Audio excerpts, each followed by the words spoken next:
Well, tonight, a native Idahoan prepares to leave one home for another, spending months of the year on a different, much colder continent.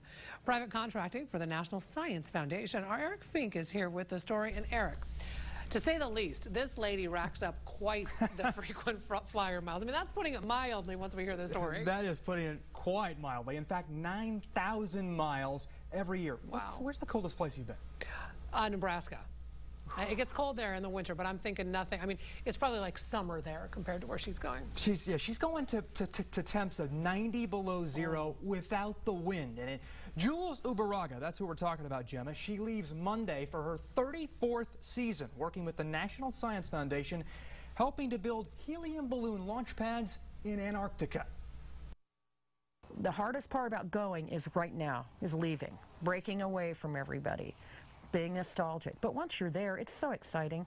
There's so much going on there that, you'll hear things about people back at home and you'll feel nostalgic, but it's a pretty dynamic, happening place. The place to which Garden Valley's Jules Uberuaga is referring, Antarctica. For more than 30 years, Jules has spent every winter in the northern hemisphere, summering in the southern hemisphere, adjacent to the South Pole, working for a NASA science camp more than 9,300 miles away from Idaho, on the ice, helping to make advancements in science, propelling helium-filled balloons high into a cloudless sky in temperatures sometimes 90 degrees below zero. 120,000 feet, rotate around the continent. We do physics experiments mainly. Jules spends around 5 months a year in the Arctic, a routine this 57-year-old has enjoyed since 1979. But when she first started in Antarctica as a foreman operating heavy equipment, Jules was only one of several women on the job and says it was difficult to cope with the sexism from her coworkers as she earned her spot in a field that she says was once considered a man's world.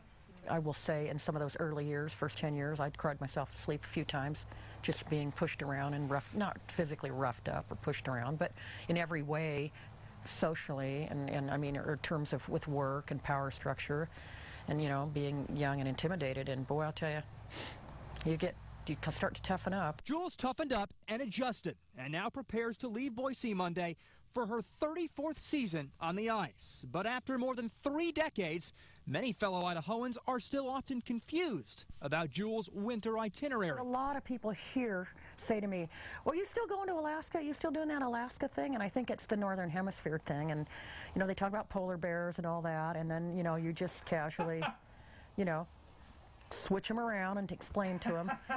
And perhaps the best explanation for why Jules continues to venture into the Arctic to assist in making new discoveries in the world of climate change, an appreciation, she says, of the vast openness and isolation that is Antarctica, and a lifestyle and a labor of love.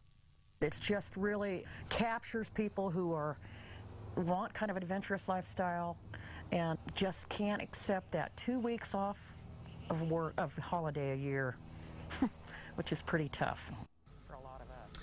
And Gemma, Jules' niece, Lael, actually spent a summer following her aunt several years back.